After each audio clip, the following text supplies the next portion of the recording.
Hey everybody, this is Craig Garber. Welcome to Everyone Loves Guitar. Today we're going to show some love. We haven't had a lot of keyboard players on. We're going to break that cycle here right now. With the one and only Lou Pardini. Lou's a very successful songwriter. He's also been the keyboard player and background vocals for Chicago for the last 11 years. A couple of quick announcements. I want to thank my VP here at Everyone Loves Guitar, Doug Bossy, who has a wing at the Everyone Loves Guitar compound because of all the cool people he's referred me to. So thanks for connecting us, Doug.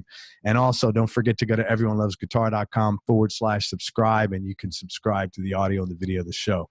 Let me tell you about Lou. He's got a really interesting background and a great career. He was originally born in Omaha, Nebraska, raised in Northern California. At 3 years old, his family actually moved up to Fresno, where his dad started his medical practice.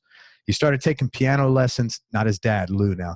At age 5, he discovered the Beatles in 6th grade, and right there, like so many of my guests, he knew he wanted a career in music right away after seeing that. Always played music at home. Fell in love with jazz around the time he entered college. He wanted to follow in the footsteps of the great jazz pianists like Herbie Hancock. After 4 years as a music major at the local university, he then went across the country to Berkeley to enroll in the School of Music there.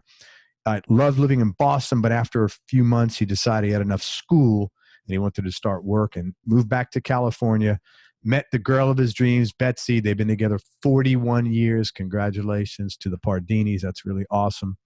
And Lou moved to LA to pursue music for real. In 1987, he got his first big break. Smokey Robinson recorded his song Just to See Her on Motown Records. Lou earned a Grammy nomination for Best Rhythm and Blues Song of the Year.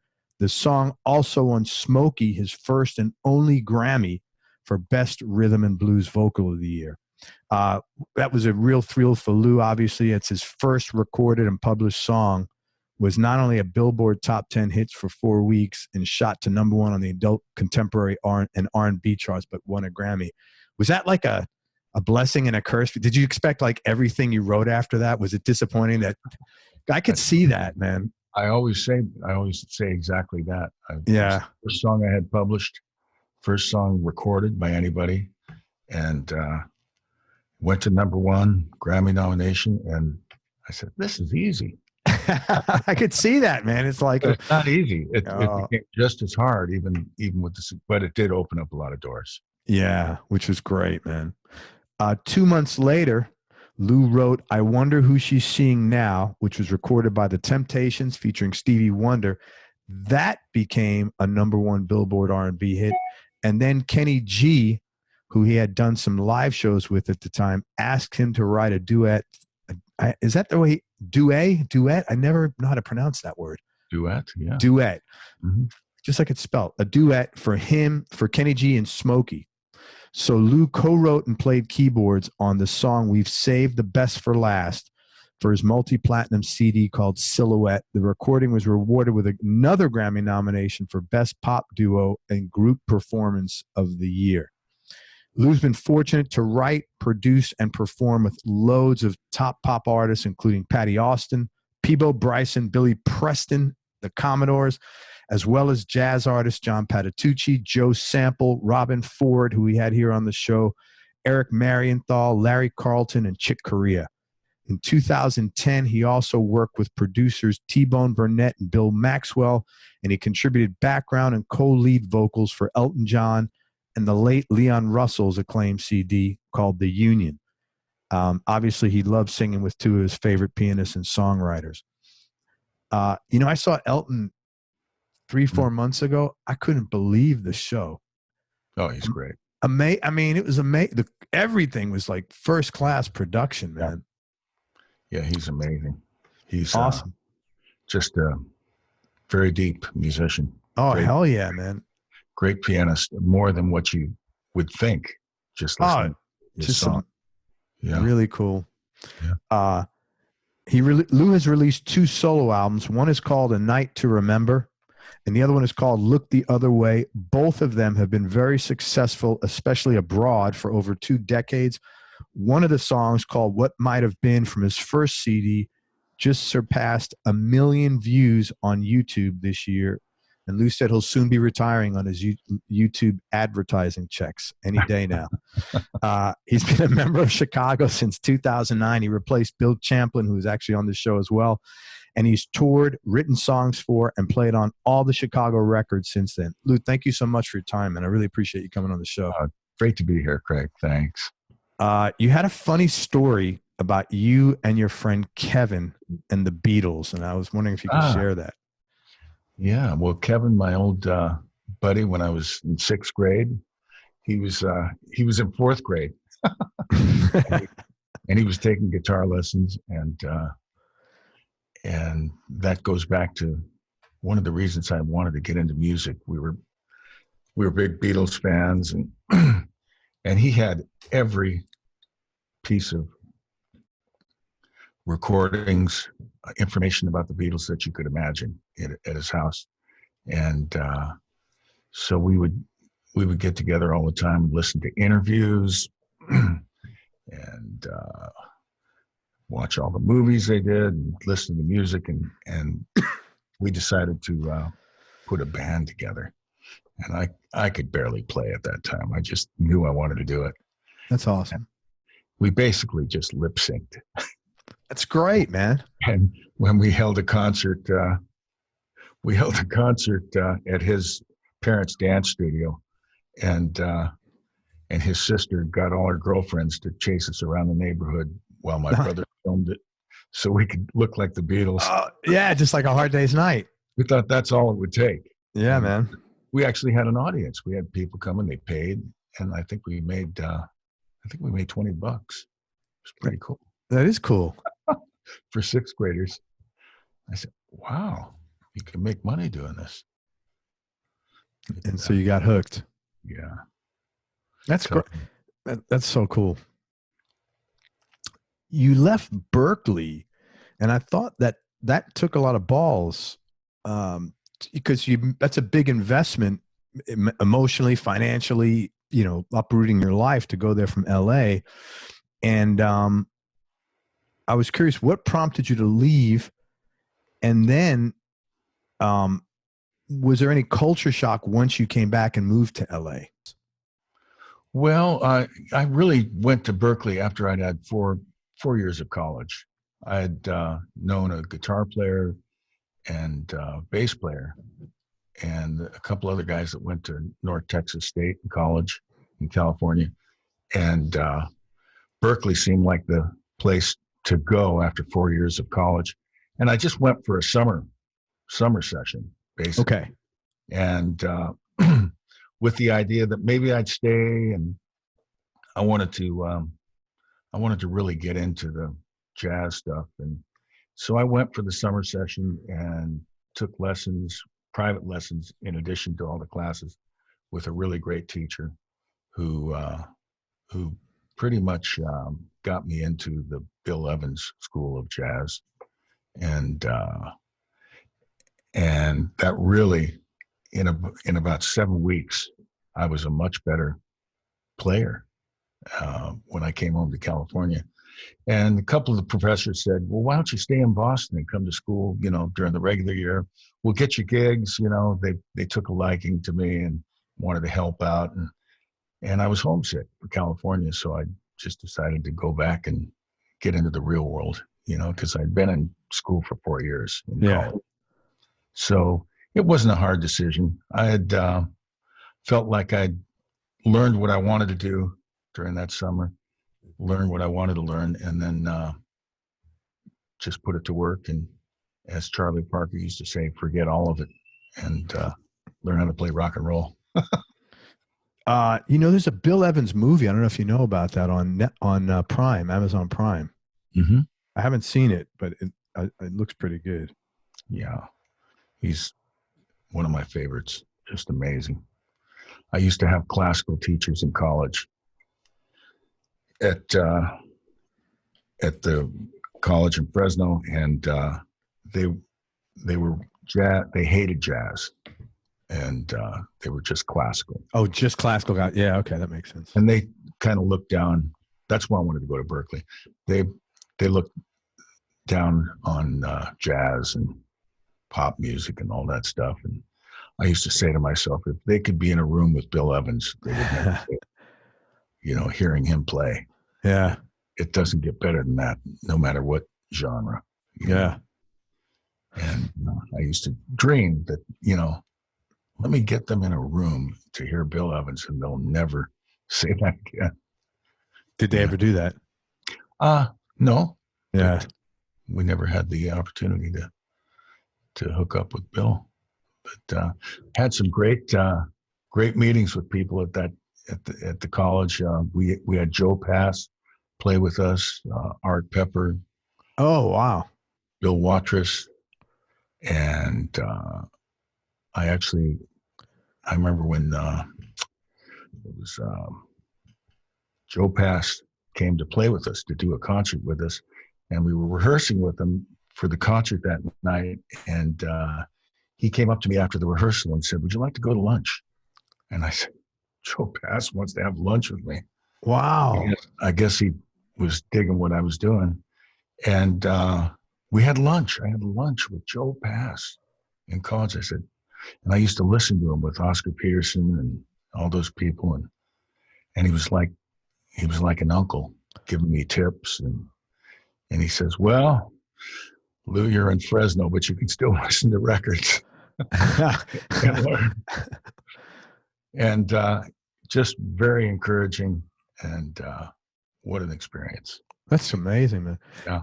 Art Pepper's another guy, that's such a great musician, but man, all these guys, a lot of these guys, I should say, like Evans too, just troubled with drugs, man. Oh yeah. Riddled with, I knew nothing about Art Pepper when he came to play with us. And so I read his history and read this biography on him and how he was addicted to cough medicine, codeine, and all sorts of drugs and alcohol, I guess. Yeah. And when he came to our lab band rehearsal, he was sober. Oh, he was. Yeah. That's great. So it had been that had been in the past for him at that point. Yeah. And I had lunch with him too. It was weird. What was he like? He was a really great guy. He was very, very quiet, understated, just very chill, and it was fun. It was funny. In our lab band, the director of the lab band, I don't know what it was. He didn't like me for some reason. Of your lab band? Yeah, he didn't like me for some reason. Was it the classical jazz thing?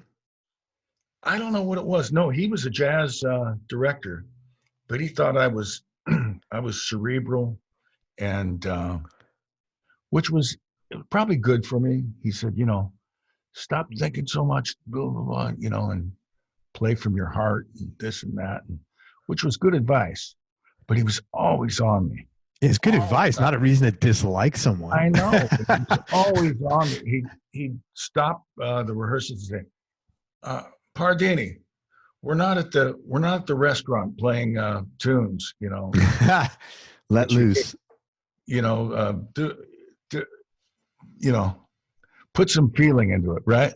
Yeah. Maybe he was right. I don't know, to a certain extent. But we had Art Pepper come and play with us, and we were doing these tunes, and Art is just playing like unbelievable. Yeah. And it was so good that I was just kind of channeling, the people that he had played with on records and comping for him. And I thought, wow, I think we got a thing going here. I'm comping in the right places in the holes, and he's playing great. And I think, I'm on the level of doing this. And we finished the song, and he put his sax down and came all the way around the band and tapped me on the shoulder while everybody was just watching. Comes around and taps me on the shoulder and says, "Now you're good." Holy smokes, man, that had to feel great, especially in front of that asshole teacher. Yeah, and the band director's like this. That's great, man. I always tell that story because it's like you can never let somebody get you down that naysayers that criticize or this or that.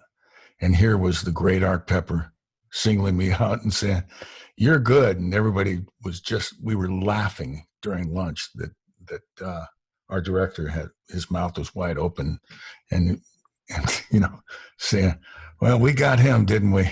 Yeah. So let me ask you this. If this guy was on top of you all the time and clearly it did not shake your confidence, how did you stay so keep the faith in yourself? Oh, I don't know. I think it was really short-lived, some of the criticism. So I took it a little maybe harder than I should have. Yeah. Kind of after that, that never happened again. Yeah. And I was kind of new to playing jazz and all that kind of stuff and just trying to learn. So I just chalked it up as, takes a little time to get there. Good for you, man. We obviously have absolutely no problem communicating emotion musically. So, I mean, it was good criticism, though. With every criticism, I think it's how you take it. And if you take it like, well, I'll win him over at some point. I'll get better. Yeah. And if everybody just tells you good things and you're great, this and that, it's hard to really improve. You need the encouragement, but at the same time, if it's just a bunch of slapping your back and telling you you're great, it's not as much motivation maybe sometimes as you would get if somebody's kind of pushing you to do better. Are you tough on yourself, or were you tough on yourself as a younger player?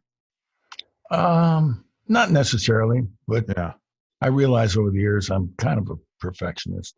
Yeah, I've been told that many times. Right. Again, a blessing and a curse. Yeah, and I don't mind being a perfectionist. It's that's who I am.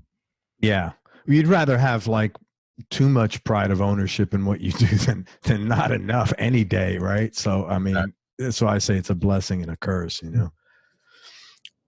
Let's talk about that. You are a terrific songwriter, and I was curious, how did you learn to write? Did you have a mentor, or was there some sort of a template that you started from in the beginning? Because to come off early in your career and have such success, man, that's not common, as you know.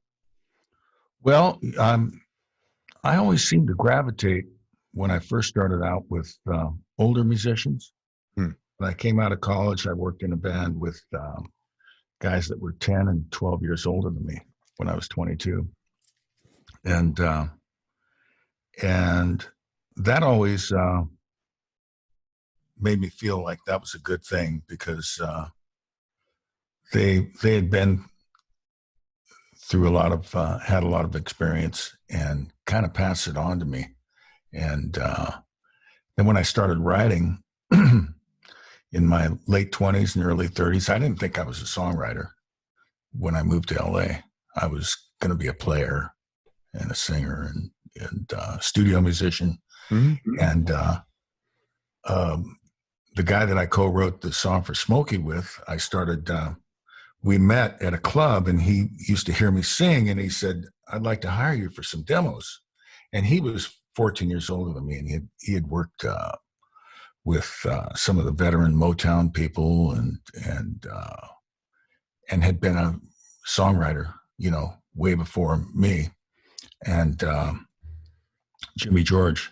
And he said, "Well, let's write some songs. I heard Whitney Houston's looking for some songs."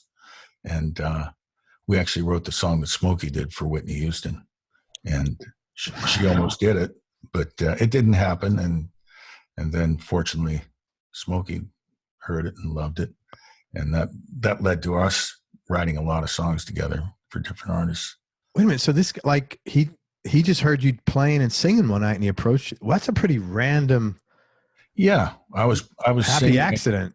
I was singing at a club, and not a club. It was at a hotel by LAX.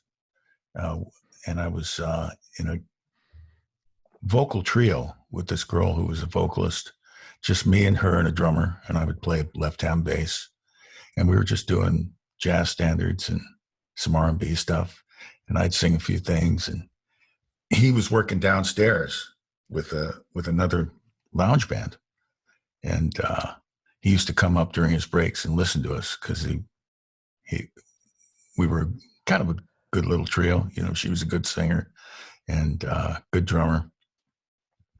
And so he'd just come up every break, you know, for a couple of weeks, and then introduced himself and said, "You got to come over and sing some demos for me. I'm a songwriter." And okay.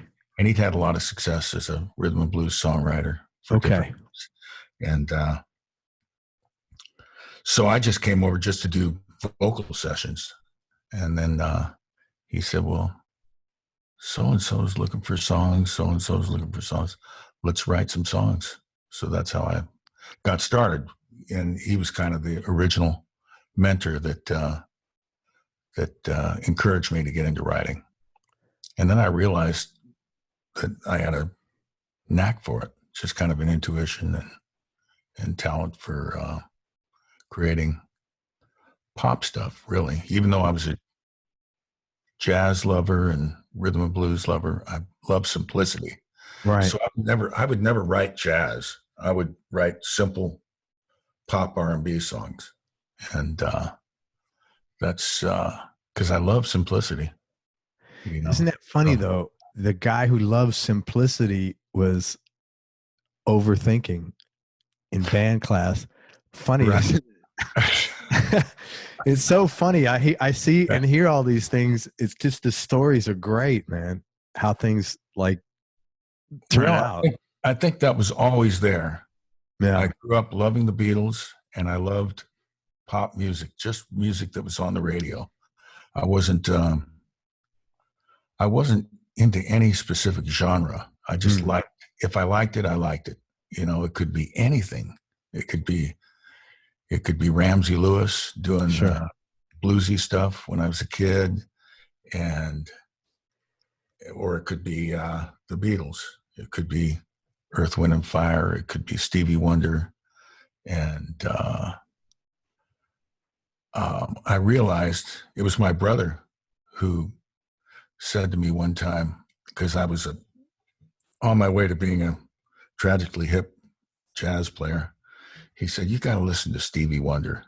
He says, because what he does with his voice is like what you do on the piano, you know, playing jazz. It's improvised, and it's so I listened to Stevie, and that's when I realized, hey, you can combine very cerebral stuff and with simplicity. Because I always thought Stevie Wonder was a combination of jazz and kind of Beatlish, you know, just simple melodies. The melody would always be first, and then all the licks that he would do, and I love that. So it was a combination of simplicity and can't think of the word, but simplicity and you know, more intricate stuff. So this fellow who helped you, who got you into writing, did he also, when you started doing demos, was that like sort of like your first sessions as well?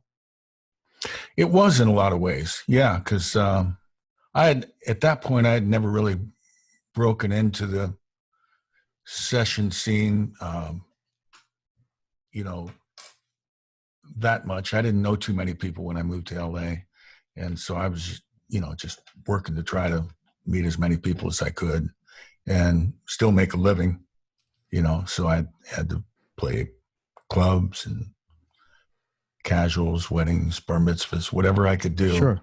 And I could make a living doing that and still, you know, get myself out there. And So I hadn't broken into the session scene at that point, and he would hire me to play piano and sing. And that, in addition to other things, got me thinking about, recording and honing those skills, because that's another art. And then when people started recording my songs, like the Smokey song was the first song that was recorded. It was the musicians were J.R. Robinson on drums, Neil Stewart-House, Robbie Buchanan. Yeah, some top guys. And those people. And then the producers of that song hired me to do the solo. So I did the solo on the song, which was kind of a out there solo for the song, and very notey, very jazzy, and that was the exact solo that I did on the demo, and that's what they wanted. They didn't want to. I said, maybe we should simplify this, because it was kind of like I was channeling Keith Jarrett, on that solo when I did the demo. And they said, no, we want it exactly like it is on the demo. So that's what I did. And then, so to get back, I would listen to what Robbie Buchanan played on that song, a song that I wrote. And that was a learning experience, to listen to these guys play my music and how they approached it. And they were, these guys were triple scale session players that were working 3 dates a day, the entire work. And the more songs that I had recording, we did like you said, we followed that up with the Temptations did a song, same rhythm section played on that song. So I'd listen how they approached it. And that was a learning experience. And so when I started getting a few sessions here and there, because people knew me as a songwriter, they started hiring me for sessions too. I would kind of use the stuff that I had recorded, that I wrote, as kind of a template for how to approach things. And so that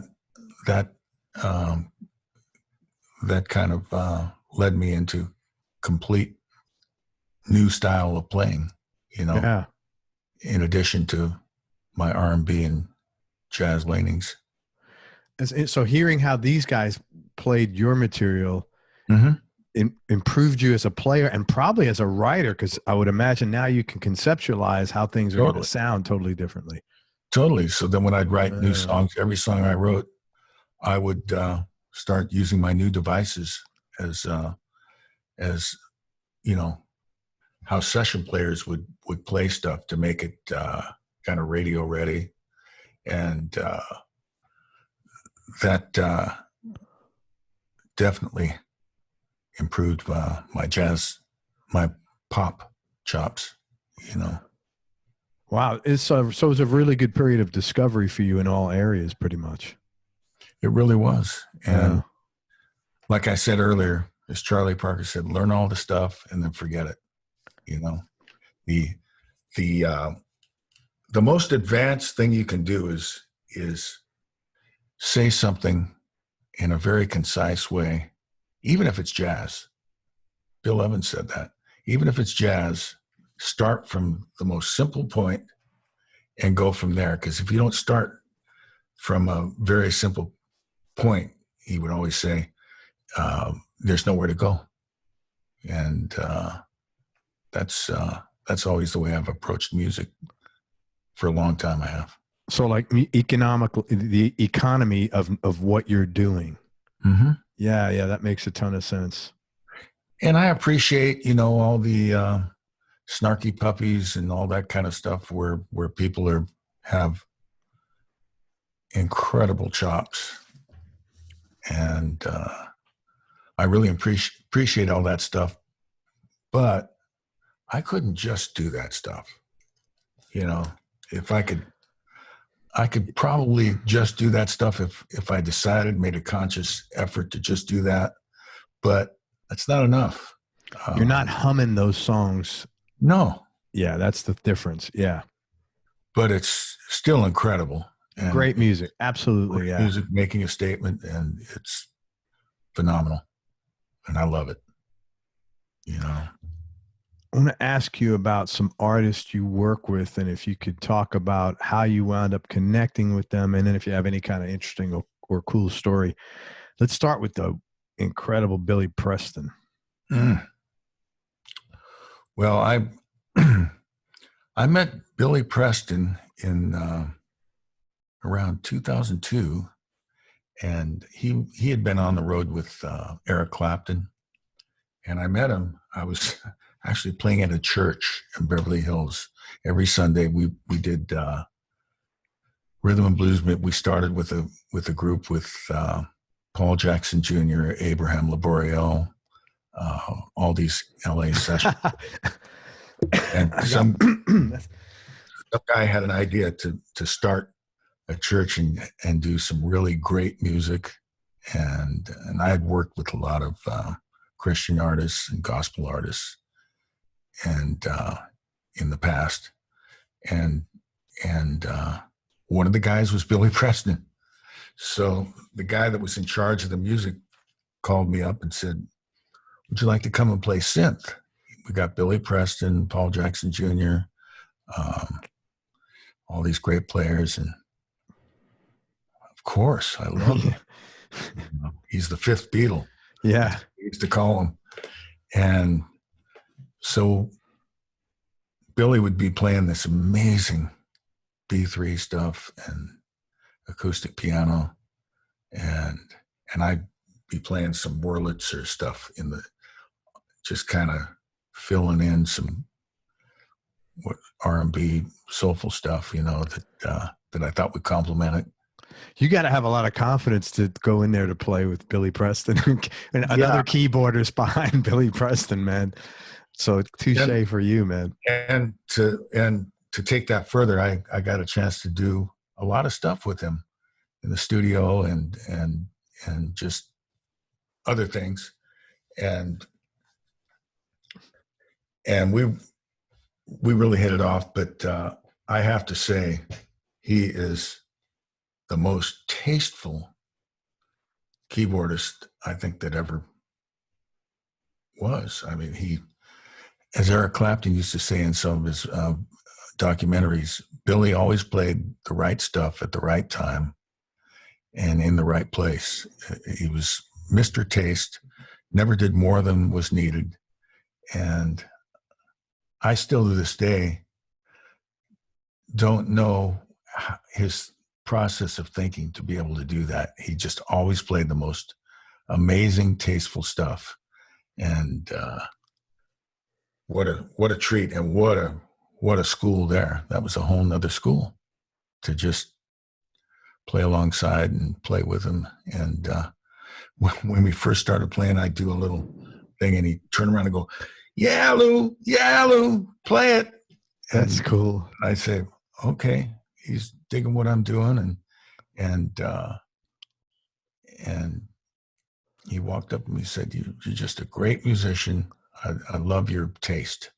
Wow. And so we really hit it off musically. And that's so, what a great thing to play every week with somebody. Yeah. Else, then do some other stuff in the studio. And, it was awesome. And and I hear this consistently, and I see it with the people I interview, the best and most successful musicians are some of the nicest and most supportive as well. Mm-hmm. That's absolutely right. Because, you can't be, I don't think you can be great like that, like he was, a one-of-a-kind talent that had the most amazing taste, great songwriter, incredible singer, but his playing was just otherworldly. Yeah. So soulful, man. Yeah, you can't be that good without being a listener. And yes. And you have to keep your ears open. And that was him. He had big ears for music, and that's the key. And if you have those kind of ears, then you're listening to other people and you're not acting like you know it all. Yeah. I have Paul coming on here, I think this time next week, Paul Jackson Jr. So I'll be looking forward to hearing similar stories there. Yeah. John Patitucci. Mm-hmm. What'd you do with John? How'd you guys connect?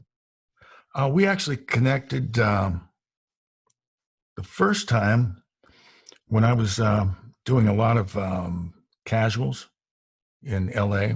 Casual meaning, for those who don't know the word casual, just doing private parties, weddings, bar mitzvahs, everything.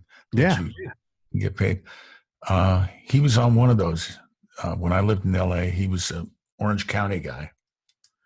And I'm trying to think, that was the first time we met, is on that gig. And I think we traded numbers, and then I think 6 months later, he called me. I had played on a gospel record when I first moved to LA with this bass player singer. Did the whole album with him. Who used to play, he was the bass player and one of the singers for the gospel singer Andre Crouch at the time. Andre was in his heyday, and this guy James Felix had a record deal on Light Records, which was a gospel label. And he had heard through his brother when I moved to LA that who had played in a band in Northern California,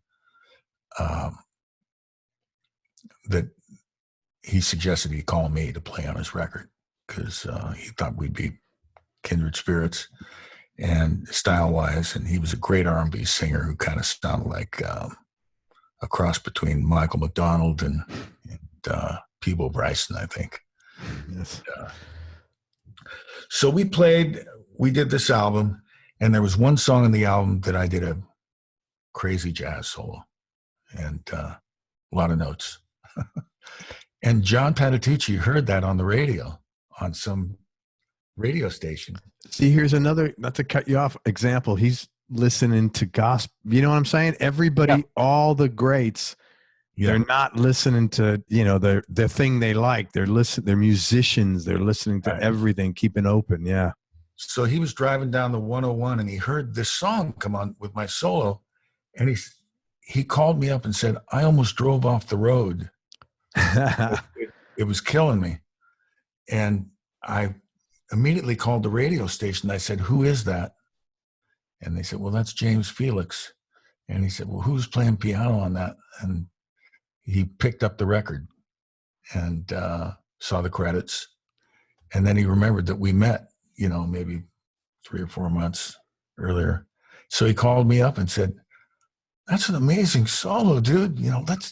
Let's get together. So we got together just to play. And so he'd come over and we'd just jam. And I was a jazzer. He's one of the most amazing jazz players ever, in the world. And so that's how we connected. And he was kind of the first guy that introduced me to a lot of different people in LA. So I was at that point new, and I was just trying to meet people. And in addition to hanging with him, he connected me to a lot of different people.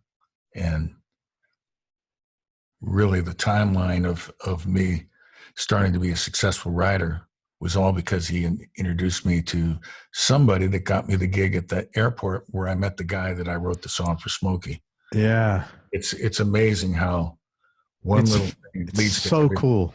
And what if that hadn't happened, I hear this all the time. It's so amazing, man. And so we just became good friends and later on, after I'd been writing a lot and we actually worked together, he was trying to help me get a record deal, and took some of my stuff to GRP Records, which was a kind of a smooth jazz label at the time, with Dave Grusin and all those kind of people. And I wanted to be more pop than jazz, so I was still looking for some other stuff. But we worked a lot together. And now he moved to New York. So yeah, I thought he was a New York guy. I didn't realize he was out in L.A. Oh, he was in L.A. for a long time. He grew up in Orange County and lived in Long Beach in L.A. for a long time. It's few years. What is your viewpoint on this? Like, not to get anywhere religious or anything, but when the serendipity of things in general, like, do you believe, like, you know, there's a greater power like moving things, or like it's just random? What are your thoughts on this? I'm a Christian, you know. I believe. Okay. John's a deacon in the church too, or something like that, isn't he? What's that? I think isn't someone? Oh yeah, John's a very strong born again Christian. You know, that old word born again Christian, which people don't really say too much anymore. But I know he's a very, very strong believer. And yeah. So you believe God's up there, and there, you know, you have a faith, and that, you know, a gratitude for that. Absolutely. Yeah. Okay. Absolutely. And I'm not one of the people that just wears it on their sleeve and preaches to people all the time. But sure, if they ask me, well, that's what I did. Because I'm curious. They could get in trouble asking me. Yeah. No, look, I mean, anybody's entitled to whatever opinion they want. You know, I never do it. I never do it as a, you know, I really believe that people have to hear it from people if they want to choose to believe that. But I'm not necessarily the one to try to convert people. Yeah, I totally get it, man. I have my beliefs and what I think is the truth, and that's pretty much where it is. And yeah. I just try to live by example. Right, right. But that is definitely. And then musically, I always remember a guy in my hometown telling me, this has nothing to do with Christianity or anything, but he was a guy that had lived in LA, and I was still a small town musician. He was a little older, and he used to come up to me and say, you know, I've been living in LA for the last 7 or 8 years and gotten into the session scene. And I'll tell you what, if you can learn how to play gospel style of music as a pianist, you can do all the sessions. And I never really understood that. And that's not really the only format, obviously. Right. But it is true when you listen to you know, some of the early pop records in 50s, 60s, 70s, into the 80s. It really, a lot of it comes from the church, you know, the style of playing, whether it's R&B or pop, James Taylor, you know, that kind of stuff. You listen to the piano stuff on that. It's got a lot of roots, yeah, you know, in rhythm and blues and gospel music. Well, not only that, it's a great, I mean, there are tons. I mean, I've had 600 and I don't know, close to 700 people on the show now, let's say. Mm-hmm. I got to tell you that probably half of them, or a third is probably a more conservative number, have played in large churches or even, you know, medium-sized regional churches. And that's where their just with you, that's where the network. I mean, you imagine in a church setting, you got you, Abe, Paul Jackson Jr., a couple other guys. I mean, that's like the A team, man. So it's a great place to find other cool musicians. Well, it's a training ground for a lot of young musicians now. Yes. Like we were talking earlier, Snarky Puppy. And yes. So many of those guys are all from the church. They got that was their training ground. Absolutely. And, a lot of them totally speak that language. Amazing. Yes. But they've taken it further, and you can listen to a lot of young gospel music and kids from the church. They're shredding. They're amazing. Oh yeah. Just crazy chops for days. And it's an outlet, and it's a great breeding ground for learning how to play and learning how to play together. Definitely. Totally. Talk about your experience with Chick. Well, I didn't really have much of a playing experience with Chick. Just all the people I knew that worked with him. Okay. John Patitucci and all the people in the electric band that were friends of mine. And Mike, yeah, Miller. Just all those guys. I know that John was playing Chick, the stuff that we were working on for my pop records. Yeah. Why are you playing this pop stuff that almost sounds kind of R&B, country, rhythm and blues, rock? Chick's not going to like that stuff. But I think he used to play it for everybody in the band on the road, and I think they dug it. But everybody listens to everything. It wasn't Chick Corea music by any stretch, that I was trying to demo. Although I can play all that stuff. Not like Chick, but who plays like Chick? No, not many, if anyone. How did you hook up with Elton John and Leon Russell?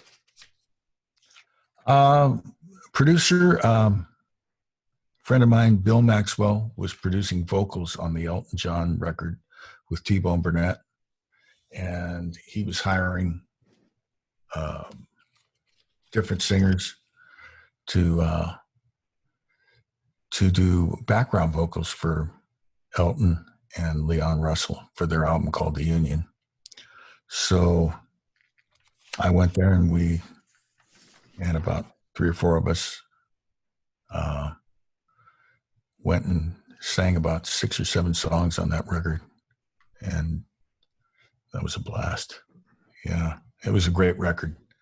The two of them collaborating, and we actually got to do a few step outs, to sing with them, and it was a lot of fun. So that's how that happened. It was just another session. Was Matt Bissonette playing with him at that time? I don't think he was playing on that record. I don't think he was playing on that. I don't know who was playing on those records. I think T-Bone Burnett got some people like Jim Keltner and I forget the musicians. And of course, Elton and Leon would trade.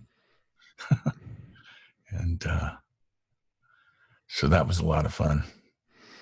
I've had a number of Leon's guitar players over the years on the show, and they all speak so kindly of him. I mean, they said he was such a mentor to all of them, and he was so gentle. Yeah, he was very deep. Can you believe that Leon Russell wrote this Masquerade for George Benson? No, I didn't even know that until you just said it right now. I had no idea. And when he sang it, it sounds completely different, but it's still, you would never think Leon Russell, the kind of R&B, swampy New Orleans kind of player that he was, would write a song like that. I had no idea. Yeah. And what was the other song? Great songwriter, obviously. And amazing piano. He was also on hundreds and hundreds of records, you know, as a session player. He was the guy. And that was it. He was playing gospel New Orleans music. You know, that was the style. And so that might have been what my buddy was talking about, you know. Learn how to play like Leon Russell and you'll get a lot of sessions. Back in the day. Give me your knee-jerk reaction. What was top 3 musical experiences you've had? Oof. That's a toughie. Yeah. So many. Let's come back to that. Top 3. I don't know. Top 3. I always have a hard time with those. They're tough. You know, it's funny. The most fun you've ever had, you know. Somebody sent an email in the other day. They said, I love your guests will freely talk about getting sober, but when you ask them what's their top 3 desert island discs, the agony they go through is hilarious. So I get it, man. No. One of my top 3 discs, I was just telling somebody, is David Sanborn. I think it was Up Front. The one that Marcus Miller produced. Okay. That record, I don't know why I randomly thought of that. I was listening to that with Jimmy, trombone player in Chicago, one of the original members, and we have 3 band buses, and Jimmy and I and Keith, our guitar player. Hey, I had Keith on here, man. Keith Howland, right? We're on one of the buses, yeah.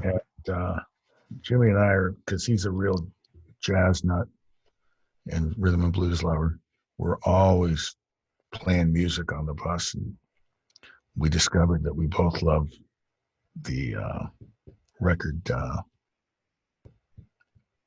David Sanborn. I think it was called Up Front, that Marcus Miller produced and Ricky Peterson played on. I think that's one of the greatest albums ever. I'm gonna have to check that out. I've not heard that. That's just kind of random. It just made me thought and I told somebody else in the group, I think Robert, that my desert island, if there's a top 3, that has to be one of them. Well, I'm going to come back to you for the other 2 in about 5 minutes, so hang on. All right, so you were born in Omaha, but you really spent your childhood in Northern California. Yes. Okay. Yes. What was growing up like for you? What was your childhood like? Growing up was pretty just kind of normal. Just my dad was a doctor, my mom was a housewife, you know, and I was as interested in sports and just hanging with my friends as I was in music, even though I started taking lessons at 7. I never really got serious about music until college. And so I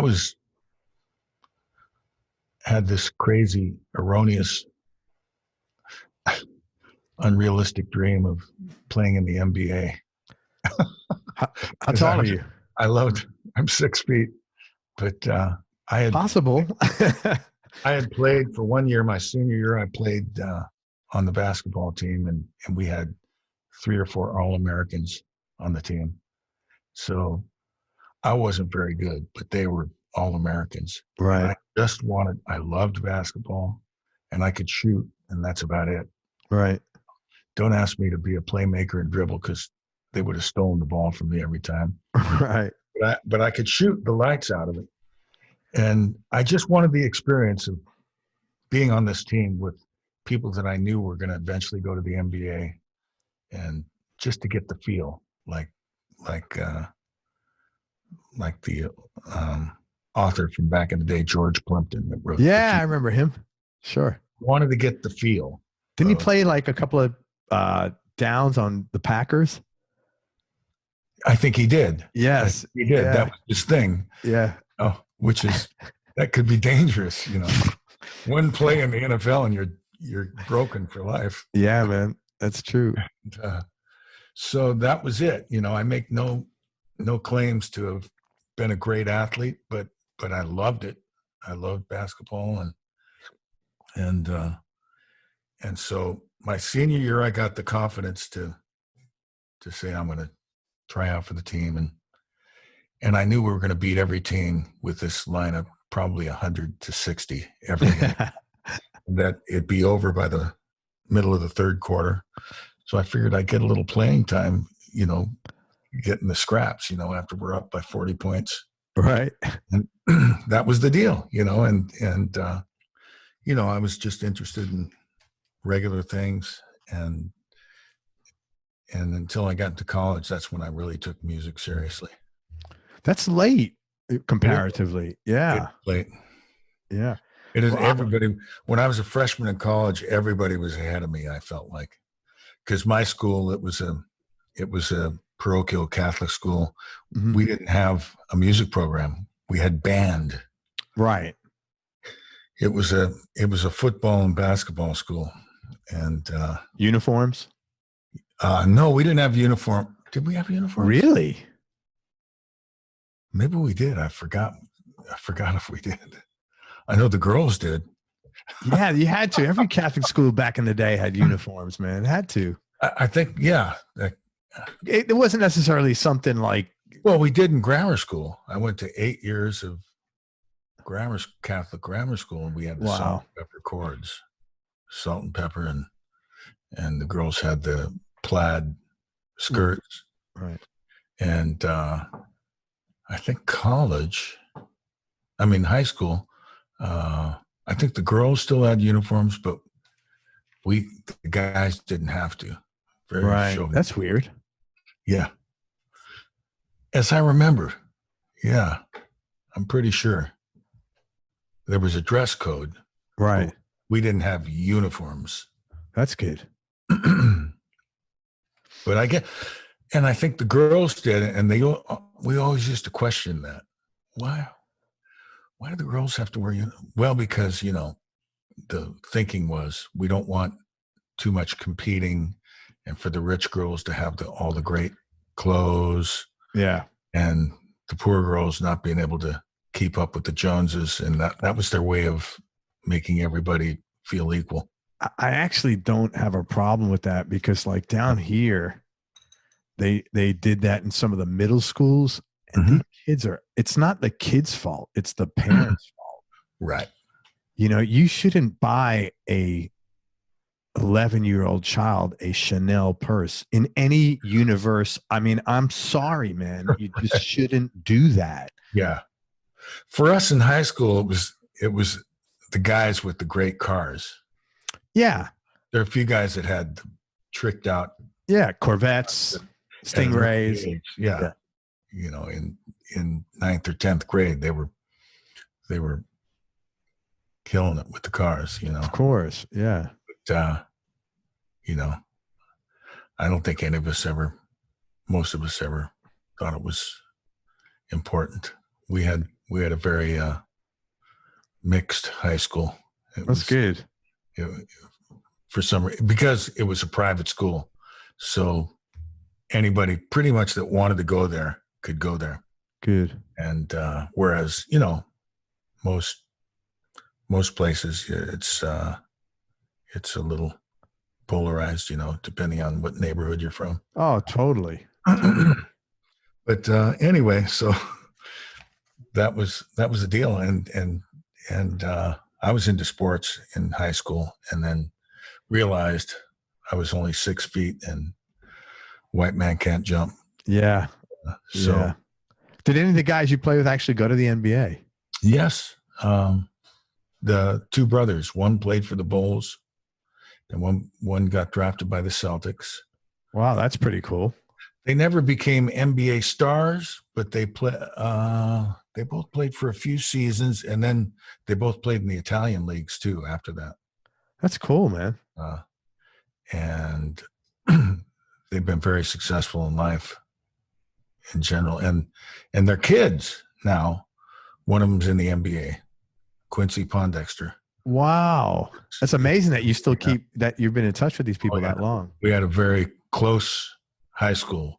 Probably all of us still stay in touch in some way on Facebook or Instagram, and that's nice. And we've had all our reunions. Of course, I haven't been to many of them lately because I'm always on the road. Sure. But I went to the first two, and everybody we still stay in touch. It's unusual. Yeah, that is unusual. It's really nice. So, do you have any other side hustles going? Like you write songs? I knew you were going to say yeah. I write songs, and I basically I moved to Nashville about a year ago because I really want to get back. I've been working with Chicago for the last 10 years. It's been 10 years now, and we're touring so much, and we're recording when we're not touring, and it's very, very busy. And over this decade, music business, of course, has changed a lot, especially in LA.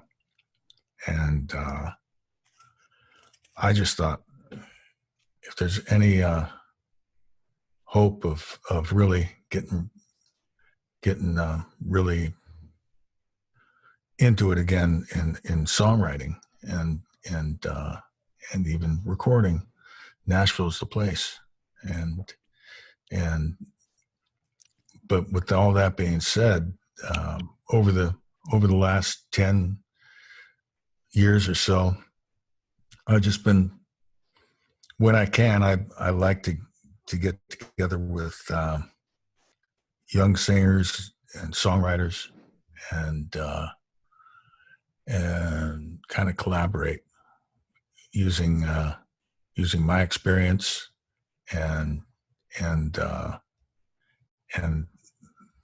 the kind of youth factor of getting new ideas and new approaches, and writing, because basically it's everybody's kind of self-contained now as far as writing, and it's bands or it's individual artists that are just hooked up with certain producers who are writing and producing. And that's really what I would like to do on the side is produce and write with artists, including myself, and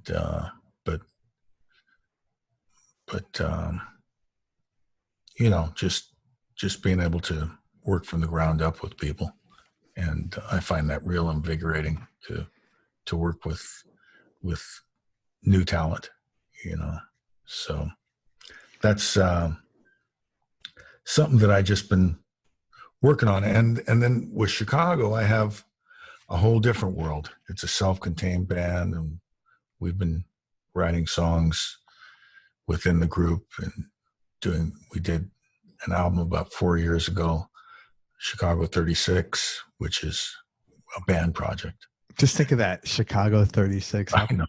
It's like... It's pretty crazy. Yeah, it's like Rocky 36, That is pretty crazy, man. And then we just did a Christmas album this year, 12 new songs, and it was a different Christmas album. Everybody's, the naysayers said, another Christmas album. This is the fourth Christmas album that the band's done, and since I've been with the band, we did the third and now the fourth. Right.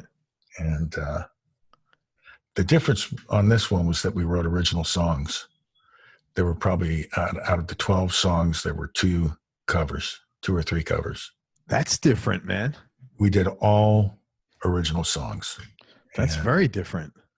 I wrote a couple songs, one with Jimmy Pankow and one with Robert Lamb, and then I collaborated on another one with 2 of the newer band members that have been here in the last 2 years. And then the other guys wrote a couple songs each, and they were all original. And then the band as it is now, we have kind of a newer rhythm section that is developed over the last 2 years, and it's really great. Great rhythm section, great band. And in doing this record, it was not really like doing a Christmas album. For the first time, we did all the tracks as a band. Though we were on the road, we would record the music at the venues because all our stuff is mic'd, and our monitor guy has a Pro Tools like setup where he can just record everything. That's amazing, right? So we did all our tracks on the road, and the only downside was we couldn't hear playback on speakers. We just do it 1 or 2 or 3 times and say, okay, we'll listen to it later and figure out the best take.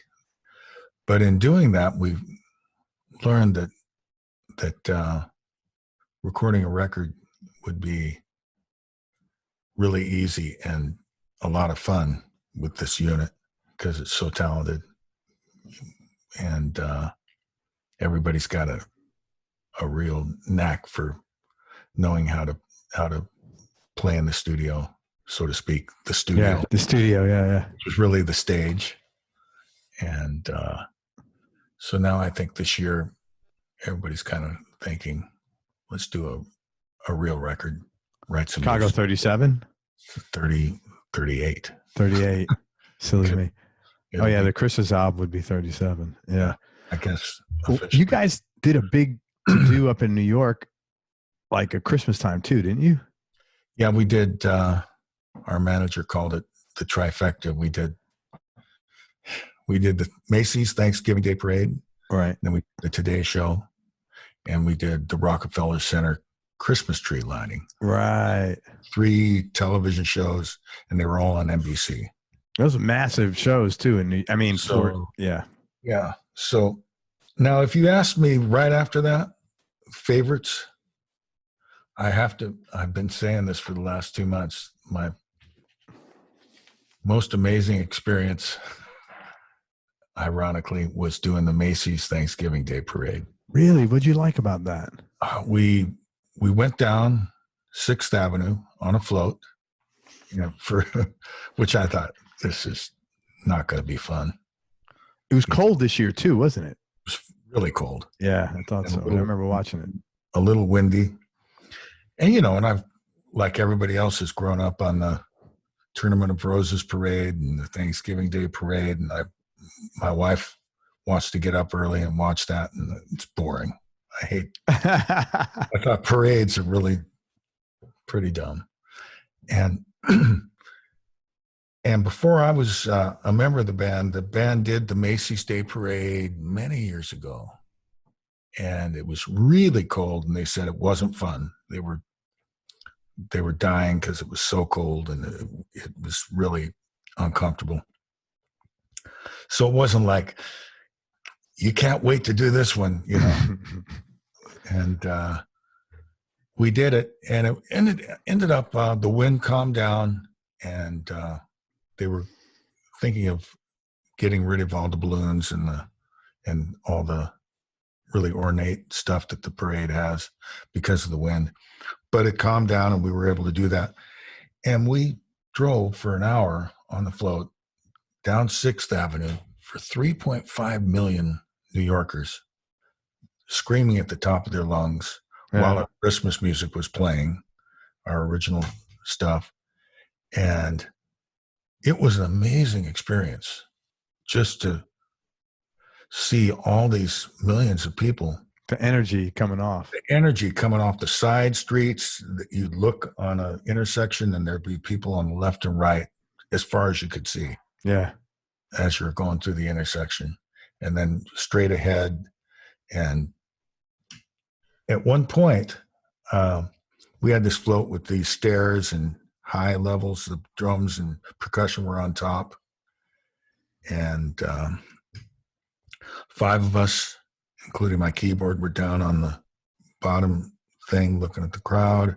And there was somebody in the middle section, a bass player. And a couple of us escaped from the bottom thing and went up to the top to get the view. And that was surreal. Yeah. To walk up and see all those people.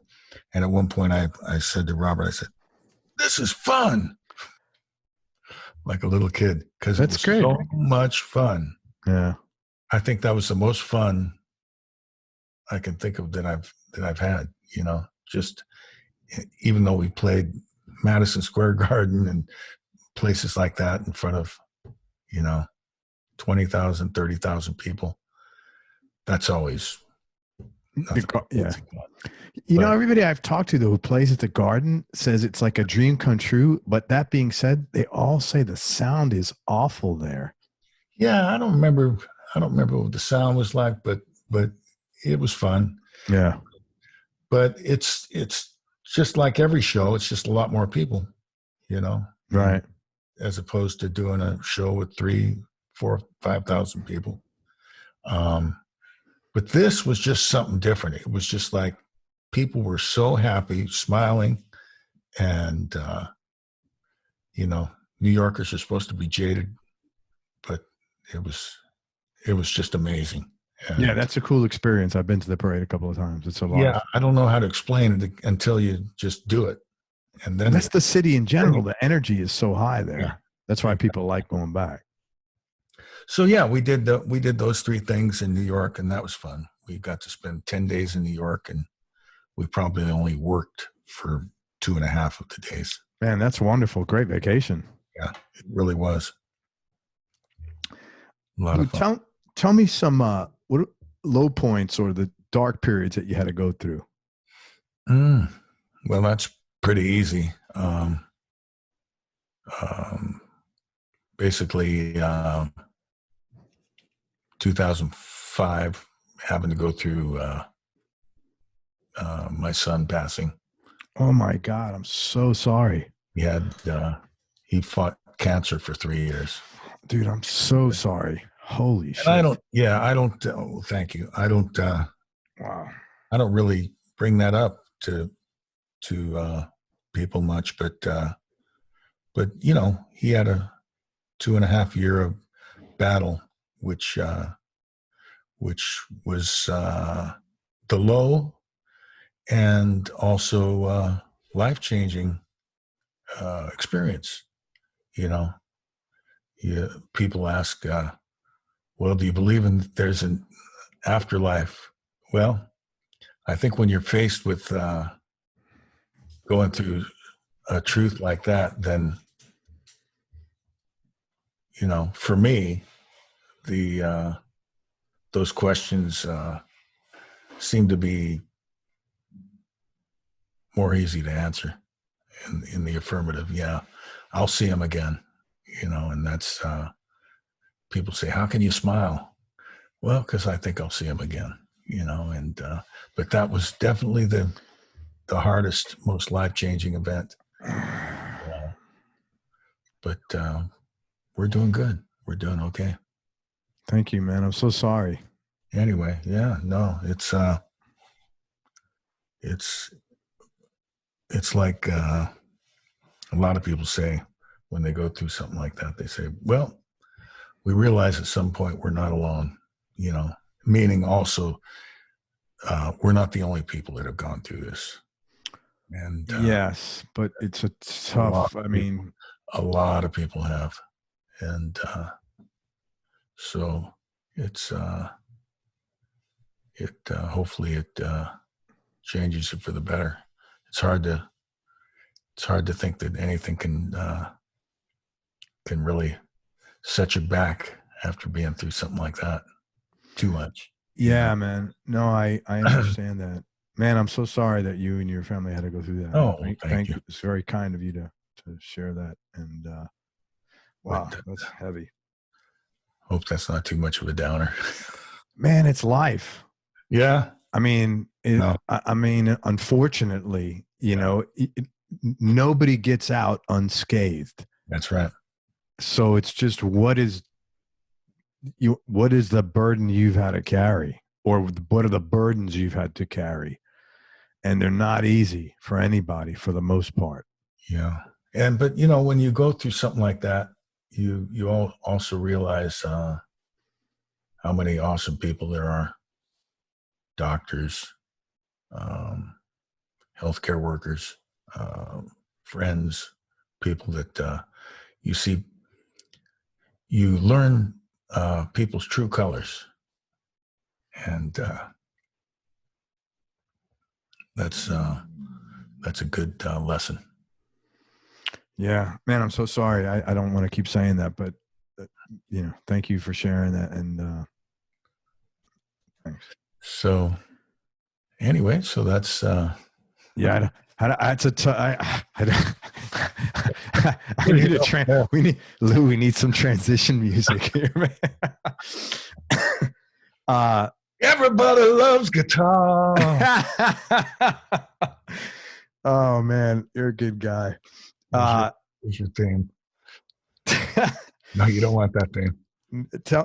Tell me, what's your favorite song that you wrote and why? The ones that made a lot of money. I hear you. That's a good answer. That's not true, actually. But it is true because every song I've written is kind of like my baby. Yeah. It's a creation, and but then there's been songs that I've written that nothing's happened with, and I still love them as much. Your question was, what's my favorite song you wrote and why? Yeah, like what song means the most to you? It's a toughie. Again, that favorite thing. Let's make it softer. Tell me a song you wrote that you like. Song that I wrote that I like. I like them all. I honestly, I don't finish things unless I like them. If I start to write a song and I'm not feeling it, I don't demo it. I don't finish it. I don't halfway through it. If I'm co-writing it with somebody, I say, this song's too good for the world. That's very diplomatic. Next. That's polite. One lyricist that I used to work with, that was our way of being good partners. Right. If we didn't like something that the other person wrote, we'd hammer out some lyrics, and we'd always say, too good for the song. Too good for the world. Yeah. And I think we can do better. That's good. I don't finish things unless I love them, and I truly, that's got to be tough as a songwriter, man, because when you write good, the percentage of songs you complete that are hits or even recordable, it's 1 in 10 for some people, 1 in 6, 1 in 4, whatever the number is. That's got to be tough. Yeah, I mean, I still have the attitude that everything I've written should be number one, or should have been at one point, or still can be. Or I was listening to an old song that I wrote recently, 15 years ago, with a guy from Nashville when I was living in LA. Just happened to be there, and I thought about it, and I was looking in the archives, and I happened to find the recording of it. I said, "Damn, that's a great song. I think so and so should record that." And I sang the demo. I said, "Wow, I really sang that song pretty good there. Maybe I should redo that song." It seems kind of timeless, and I think that about a lot of stuff. That either never saw the light of day as far as getting recorded, or I never pushed it much or enough, or for whatever reasons. And I do that all the time. I listen back to stuff, and I always say it's dangerous to look back, because somebody might be gaining. And but I look back and I say, I still think that's cool. And then others, I say, you know, that was great for then, but not for now. And that's why I still love to create new stuff all the time. Just like I was talking about before we got on the air here, I've been writing some new stuff, you know, to maybe release for myself. And instead of going back and finding old songs or finding something that's 2 or 3 years old or whatever, let's write something new. I'm thinking your third record is going to be Lou Pardini's Almost Greatest Hits. You can have the B-sides, all those, the ones that, like, you know, have wings, and then you could have another set of new ones, you know? Yeah. Lou Pardini's Almost Greatest Hits. Almost Greatest Hits. That's right. I love that. And you come back on here, we'll promote it. Okay. Sounds good. Hey, back to, what was the first record you ever purchased? Do you remember that? First record I purchased was probably, let me think, the Beatles. You know which record? Meet the Beatles. Yeah. And then all of them, all the Beatles. And, but maybe, around the same time, in 4th grade, I loved Roy Orbison's Pretty Woman. And I searched all over town and I couldn't find the single. Couldn't find the single anywhere. I finally found it at a drugstore. Isn't that funny? I thought, that is the most amazing thing that was ever written.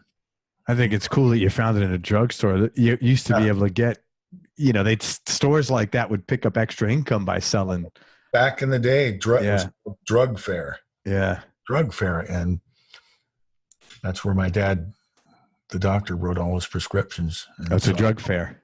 I go into drug fair, and they had a rack of 45s with headphones, and you could listen to all the songs. And I found I found Pretty Woman, Roy Orbison. And so I think that's the first single I bought. And couldn't believe it. It's kind of a lost art, obviously, with it's all downloads and people on their phones listening to music. Yeah. And I actually have speakers, sure. And like I have an old set of Polk audio speakers. They're really good. Oh. And I can't give them to my kids. They're like, Dad, why would we want speakers? I'm like, these are really good speakers, man. They're not, you know, they're like monitors. They're a couple of feet tall. They're great. I'm like, yeah. And like, Dad, why would I want speakers? I'm like, I know. It's weird. Different world, man.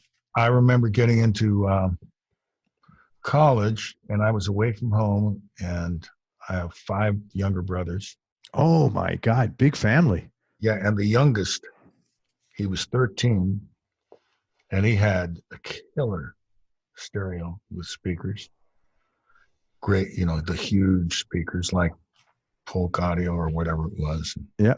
He sounded so good, and still had a turntable and the vinyl, and he had the new, what's the LA band? Van Halen. Having a senior moment there. Van Halen, and the first tune was Eddie playing this killer rock guitar thing. And he had the vinyl, and CDs were just coming out. Mm-hmm.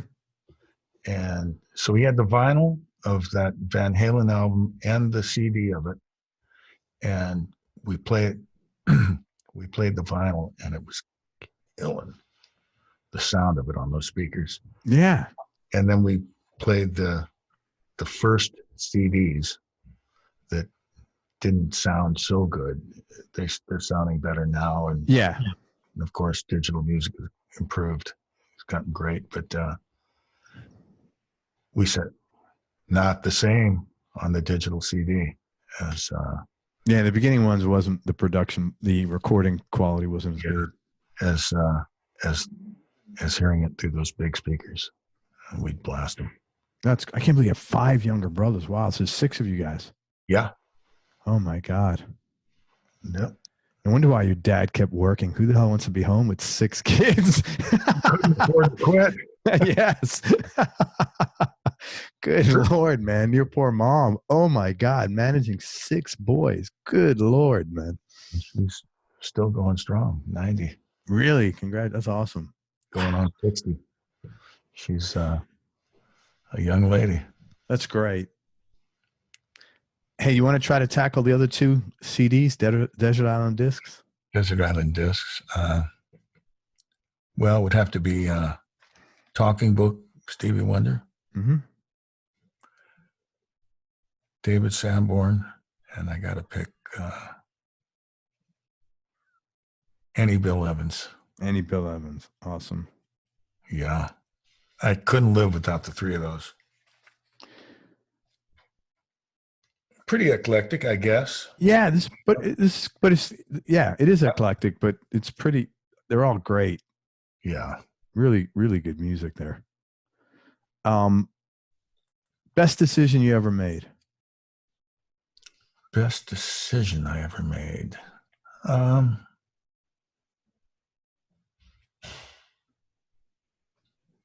Well, 2 decisions. I think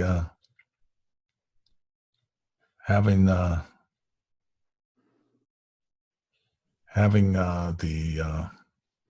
confidence to do music, because I couldn't imagine doing this thing without having music, and just having the, I guess, stick-to-itiveness to do that. And there's no second plan. There's no optional plan. So that, and I think marry my wife. Yeah, man, I knew you'd be getting in trouble if you don't say that after 41 years. Say that one. So you've never gone to sleep thinking, man, maybe I should have been an accountant, right? Oh. The only other thing I would have wanted to do maybe was NBA. It's the NBA. Oh, I would love to do that if I was good enough. I would have loved to do that. NBA or medical. Being a doctor, yeah, following your dad. Did any of your? I think after going through what I did with my son, I really got. I was the YouTube researcher, and I'd tell all the doctors, "This is what we should." And they'd always tell me, "That's a good idea. That's a great idea." And it actually, in a weird way, got me thinking, what a great and interesting profession and calling that is, because, and ironically, that leads me to another thing. Growing up with a dad that was a doctor and talking to various people in the medical, I can't tell you, I would say 70% of people that are doctors in the medical profession have a huge, not only love, but ability in music. That's interesting. It is. I think it's the same side of the brain. Here in Nashville, there's a restaurant, and they have a group that plays at this really great restaurant, steak place in downtown Nashville. They're all Vanderbilt doctors. They call themselves On Call. That's a great. They do Steely Dan, Chicago, Earth, Wind, and Fire covers, blah blah blah, and they do them great. And they're all doctors at Vanderbilt. And again, I can't tell you how many people in the medical profession say that they played their way through college musically. Wow. And all my dad's friends played their way through medical school to support themselves. They played music to make some money on the side. So your parents were pretty supportive of you becoming a musician then? Yeah, they were. Yeah. They were after they got over the shock of The initial shock. the initial shock. My dad always, it's not too late to go to medical school. Yeah. I don't want to go to medical school. Even say this now, but I don't want to wake up at 3 a.m. with somebody calling me because they got a headache. Yeah. You know, and hearing my dad scream at 3 a.m. when somebody would call him because he was sound asleep. And I said, I like my sleep too much. Yeah, I get it. Well, that was in a day too where they'd have to go out. It wasn't That's like, right. He'd have to go out at 3 a.m. and make a house call. Mm. And screaming. And did any of your brothers become physicians? Mm-mm. None of them. Wow. Interesting. Musicians, you said? Yes, musicians. No, I said physician. I meant to say, I said musicians, but you understood the question. I meant to say physician. Physicians, yeah. And then I thought, did you say musician? No, I said musicians, but I meant to say physician. So we're like now married because we can understand each other even when we're not saying what we mean. No, they none of them became physicians or musicians. Interesting. Yeah, they're all either business or creative. One's a chef, one is a restaurant owner, and business and totally varied things. That's cool. Yeah, but they loved music. They just didn't have the desire to starve. Well, you got to want this. You got to want it. You got to really want it. As you said, there's no plan B. And the guys that I've spoken to that have been successful have that mindset of, that's it. I'm doing this. Back in the day when I was coming up, you didn't have to starve. I always made money. Oh yeah. Doing your casual stuff. Casuals, clubs, the occasional session, whatever it took. Yeah. I could make money. Now I don't know what you would do. It's either all or nothing. There's not really, as much live music. Although in Nashville there's a lot more. Sure. Yeah, and it's very like if you had a really good, and you still do have a great work ethic. Where's that from? Just because I didn't want to have to do something else. I get it. When you get the opportunity to do something, try to make the most out of it. And man, nothing happens unless you work for it, no matter what you're doing. Ain't that the truth? You can even hate certain artists that you see in the pop world. You say, they're not talented. They don't. Even at that, no matter what you think of them as musicians or artists, they're working hard to do something. And yes, there's no shortcut to being successful. I mean, you got to have a lot of luck, but you have to. I think it has to be mixed with a lot of work. Yeah, I agree. Luck and serendipity, but the hard work, it can't do without that. And it's not work if you love what you're doing, Very true. Hey, I'm going to ask you 3 more questions, Lou. I really appreciate your time. Any hobbies or interests outside of music? Just tech, computers. I love tech and all that kind of stuff. I'm a geek. You're going down to YouTube rabbit holes at night. I could tell, man. You're looking up stuff. Yeah.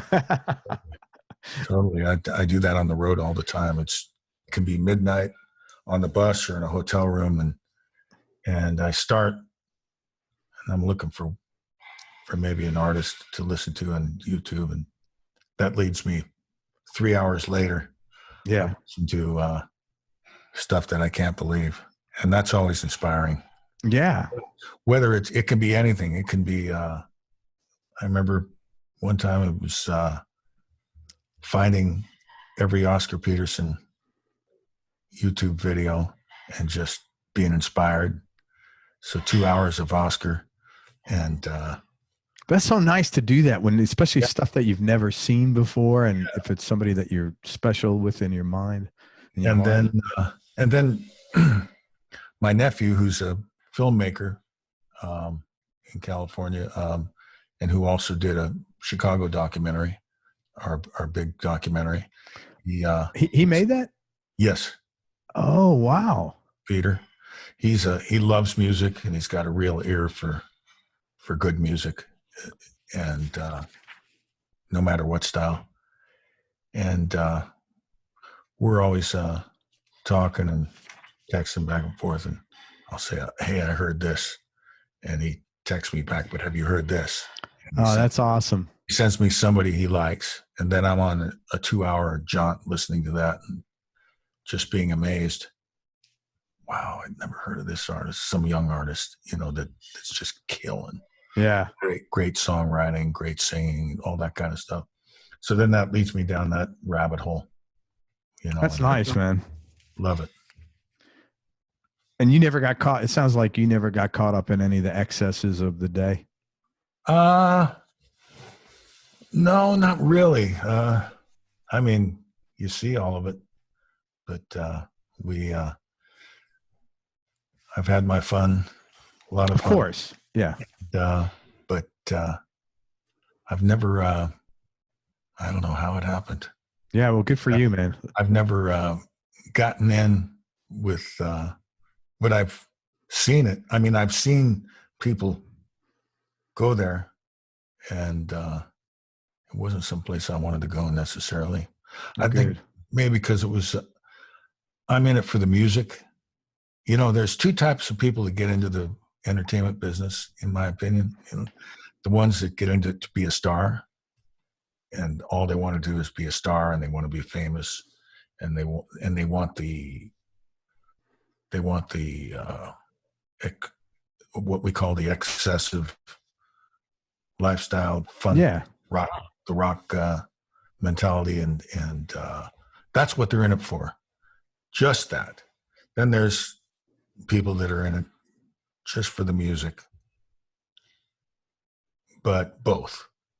Make no mistake, one of the things I love about touring with the band is that we get to perform, and that's the most fun. It's more fun than anything. I mean, I love songwriting. I love being in the studio, but the opportunity to perform live there's no safety net, and you don't have to think about it. And being a perfectionist, it's great for me because you can't take it back and do it over. Are you good with yourself? Are you tolerant with yourself? Like when you go up, when you play, are you like, if you hit a wrong note, are you like, hey man, it's good? That doesn't bother me. Okay. That doesn't bother me because I know the parameters of the. I mean, that's statistics. You're playing X number of notes. X number have to be wrong. There's going to be wrong notes. Yeah, it's just statistically impossible not to have them.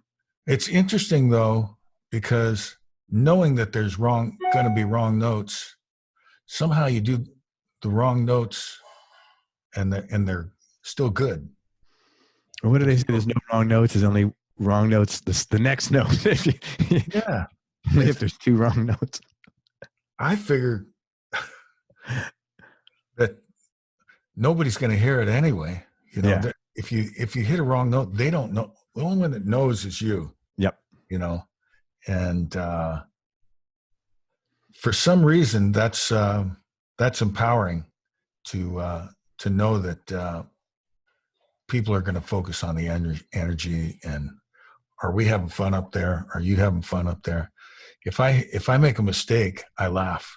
Good. So if anybody's ever watching me and you see me laughing a lot, I've just made a mistake. You're dropping clams?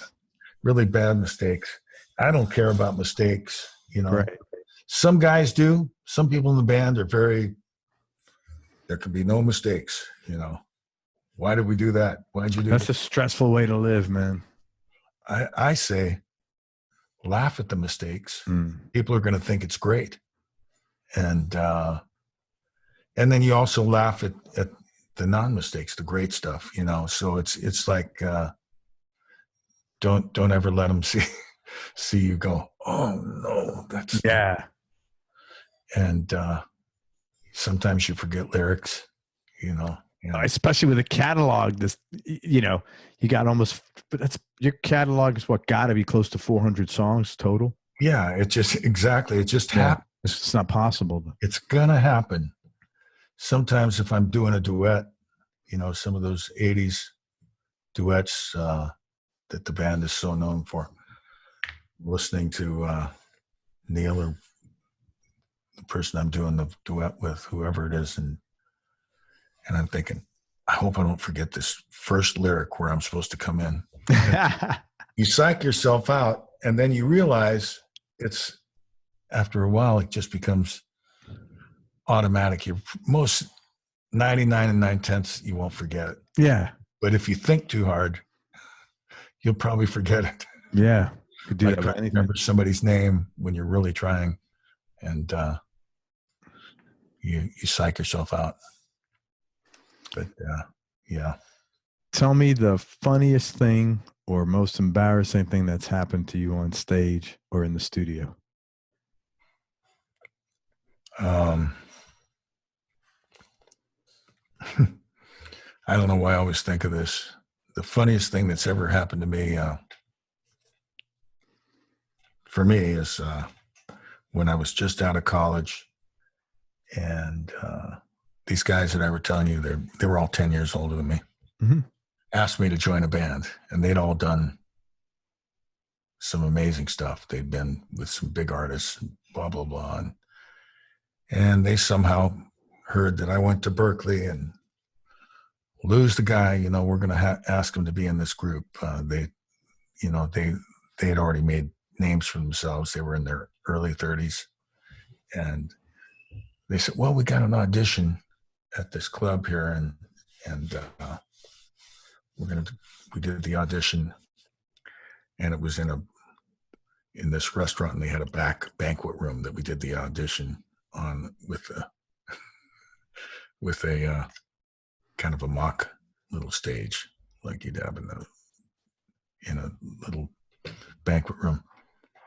And I had my keyboard sideways facing the drummer, and my stool, which was just a restaurant chair, was on the edge of the stage. And right in the middle of our audition, the stool came down from under me, and I fell backwards. Oh my God.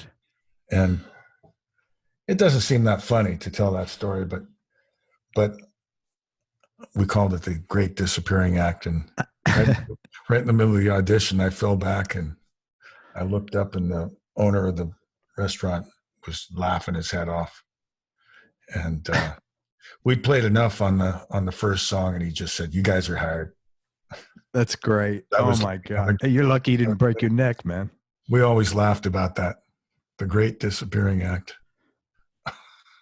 I don't know why I thought of that, but I don't know any other real funny moments. There's so many. I've heard about people, you know, that the band used to always told the story of one of our previous guitar players in Chicago who back in the day was always jumping on his knees and sliding on the stage, rock star style. And one time he was sliding on the stage and went off the side of the stage. Oh man. It's not funny. Probably. No, that's, yeah. Whoa. But wow. It used to be a roll your eyes moment for some of the guys, you know, trying to steal the show, right? And he's trying to steal the show, and he does it, and it goes right up. Last question, Lou. What's been the biggest change for you in your personality over the last 10 years? And how much of that has been intentional, and how much is just a natural part of aging? By the way, you take care of yourself, right? I mean, like you work out or do something. Yeah. Yeah. I'm going to start working out a little more, but I've always tried to be somewhat healthy. Yeah. You seem pretty fit, but The biggest change, I don't know. I think as we all get older, we develop more confidence. Maybe you realize it's not so mysterious, you know, and the whole deal is not that complicated, you know. Yeah. And but you know, you try to. It's always a balance. I always try to keep the enthusiasm of what I do the same as when I was 22. I still haven't figured out the truth. I'm still trying to figure it all out, and I think the best thing is in answer to your question, is that I don't beat myself up for anything, because it's supposed to be a learning experience. You're supposed to be getting better, in my opinion, as opposed to just kind of resting on your laurels and what you've done in the past. And you hear a lot of people in any profession, well, that's not the way we did it in the 80s. You know, that was the best way. And these kids don't know what they're talking about. And I think that's the exact wrong thing to do. I think that's not real healthy. You should be saying, man, this guy over here is killing it. I want to be a little more like that. Yeah. I want to learn from that. And, but at the same time, still having a confidence in what you do, and no apologies for whatever you're into, if that makes any sense. It does, man. Listen, I want to just say thank you very much. I really enjoyed talking to you. You're a lovely guy. Thank you so much for your time. Thank you for being so open, man. And I'd love to see you next time you come down here to Tampa. Absolutely. Grab some coffee and solve the world's problems. And I hope your family gets over the flu here. Thank you, brother. Let me tell people how to find you. First of all, your website's loupardini.com, correct? That's right. Okay. Check out Lou at loupardini.com. It's Pardini. Go also listen to his 2 solo records, and those records are called, again, A Night to Remember and Look the Other Way. And we will wait for Lou Pardini's Almost Greatest Hits 2020, maybe 2021. Premiere here on Everyone Loves Guitar.